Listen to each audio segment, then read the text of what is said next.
adelante. Ahí está ya la imagen y la presencia de la asambleísta Ana Gracias, Belén Marín. presidente.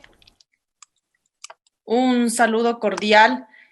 Yo quisiera empezar mencionando que esta ley de económico urgente, evidentemente que ha pasado por el proceso que eso así corresponde, pero se ha intentado en el camino buscar varias formas para desestabilizarla. Algunos artículos absolutamente necesarios, pero han sido desvirtuados. Desvirtuados porque lamentablemente en algún momento se intentó manejar esta ley para hacer campaña política. Pero ahora estamos ya en la fase final. Y para ello, querido presidente, encargado de esta sesión, es que yo quisiera partir haciendo una reflexión respecto a los puntos que han sido muy positivos por parte del veto.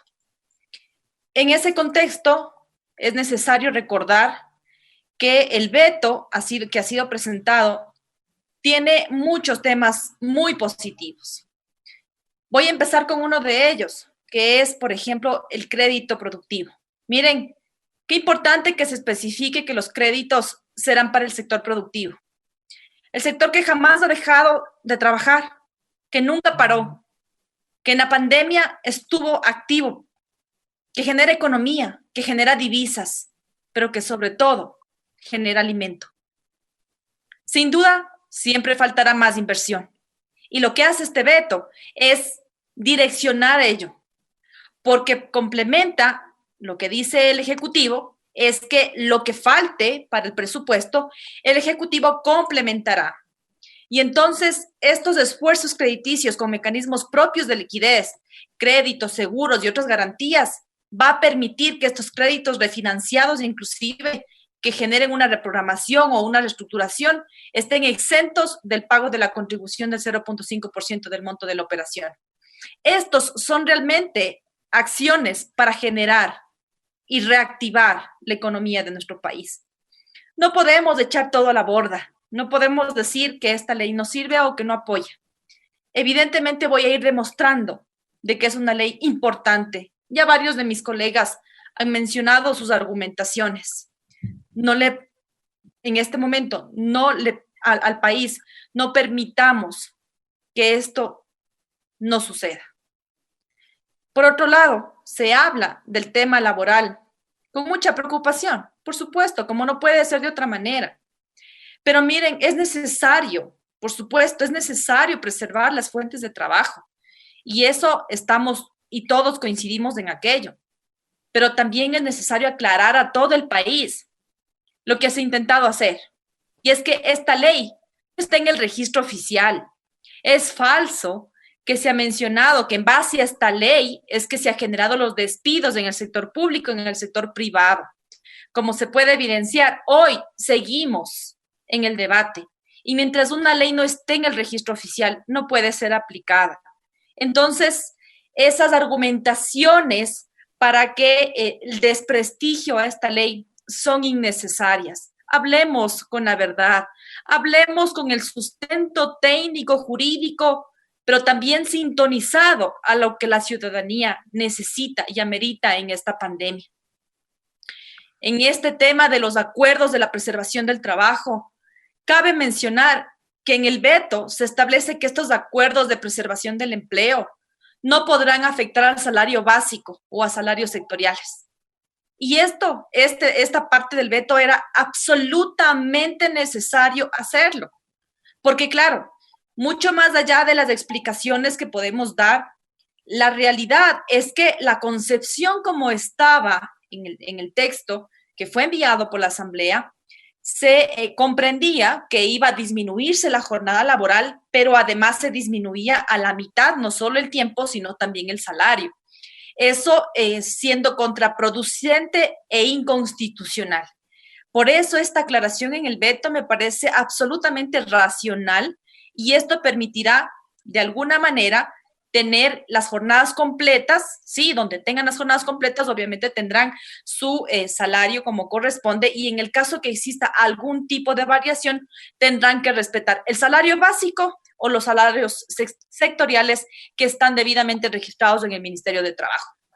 Pero por otro lado, se conoce con certeza de que estos acuerdos son de dos partes. Y en el caso de incumplimiento de una de las partes a los acuerdos que se hayan llegado, también hay sus consecuencias. Pero veamos de esos acuerdos dentro del veto también qué candados adicionales se han incluido. Miren, a mí me parece necesario recordar que no solamente aquí tiene que cuidarse a la empresa quien genera trabajo, por supuesto que hay que cuidarla, sin duda alguna, pero también necesitamos que se respeten los derechos de los trabajadores. Y aquí se pone un candado adicional, y es que las utilidades no podrán ser distribuidas o redistribuidas los dividendos entre los socios, entre los integrantes de la empresa, como lo quieran llamar.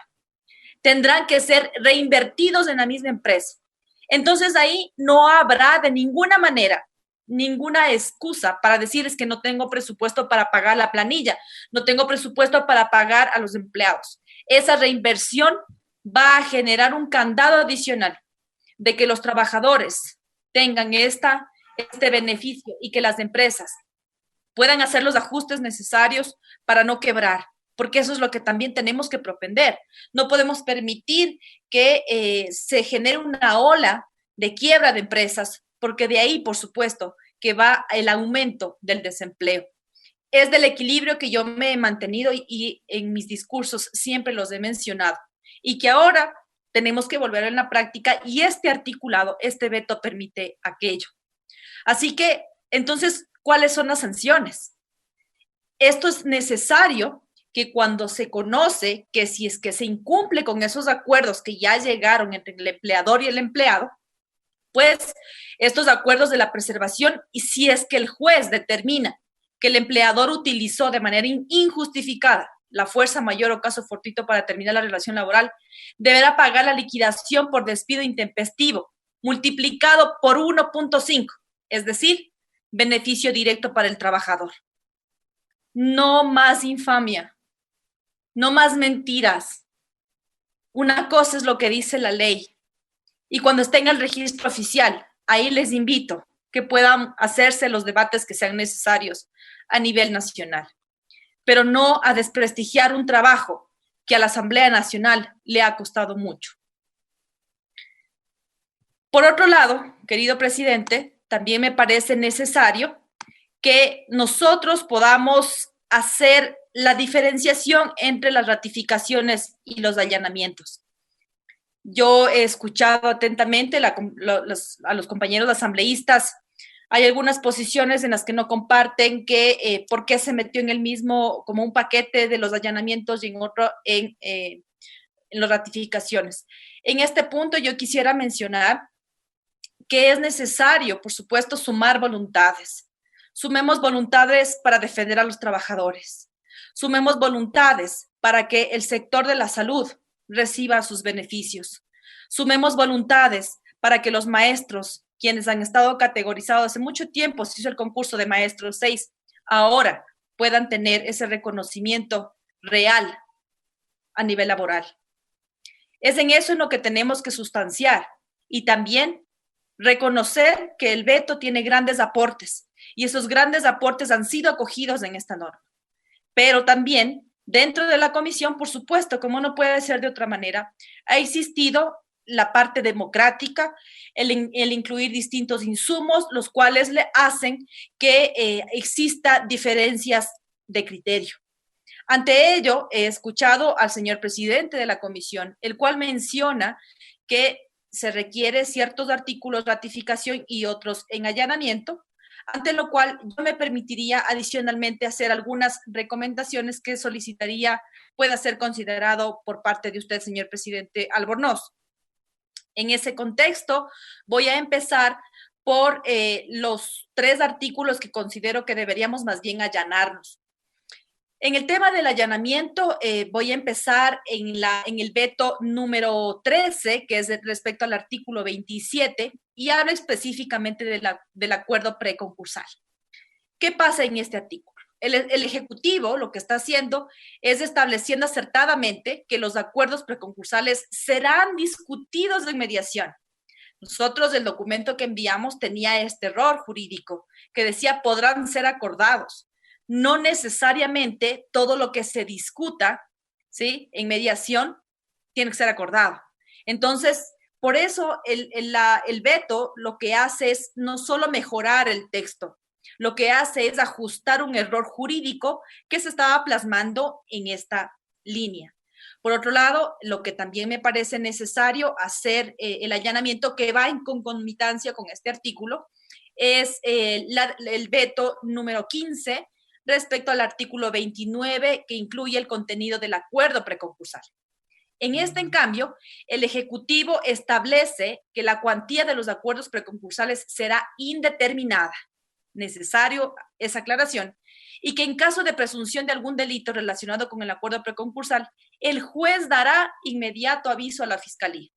Porque de alguna manera tienen que recuperar, de alguna manera. Entonces, con esta redacción se está garantizado el debido proceso, que es fundamental, primordial, y también la sanción en caso de abuso de este procedimiento.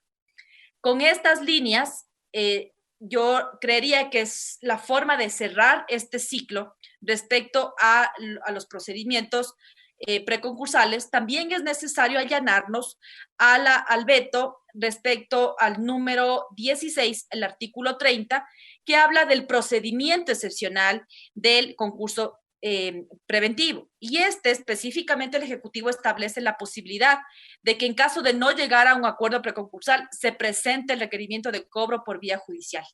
¿Qué se logra con esto? Se logra garantizar de esta manera la posibilidad de cobro a los acreedores. Eso por el lado del allanamiento. Y también quisiera recomendar respecto al tema de ratificaciones, que hemos visto con mucha preocupación ciertos artículos en los cuales considero que lo que envió la Asamblea Nacional es necesario ratificarlos.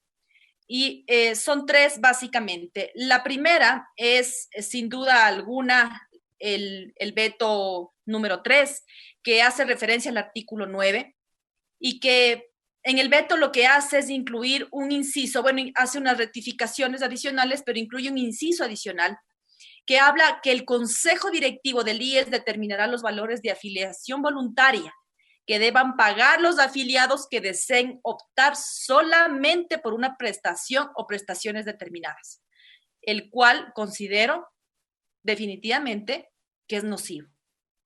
Así existan dentro del texto argumentaciones adicionales innecesarias. Este inciso en particular contradice lo que ya se hace en su contexto respecto al IES.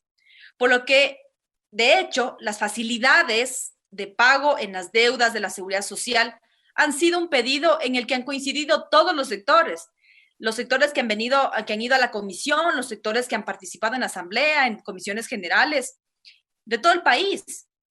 Han mencionado su tema de las facilidades de pago, pero recordemos que el espíritu de esta ley debe buscar el ayudar a que las personas naturales y jurídicas cumplan con sus obligaciones, sin estrangular ningún tipo de economía.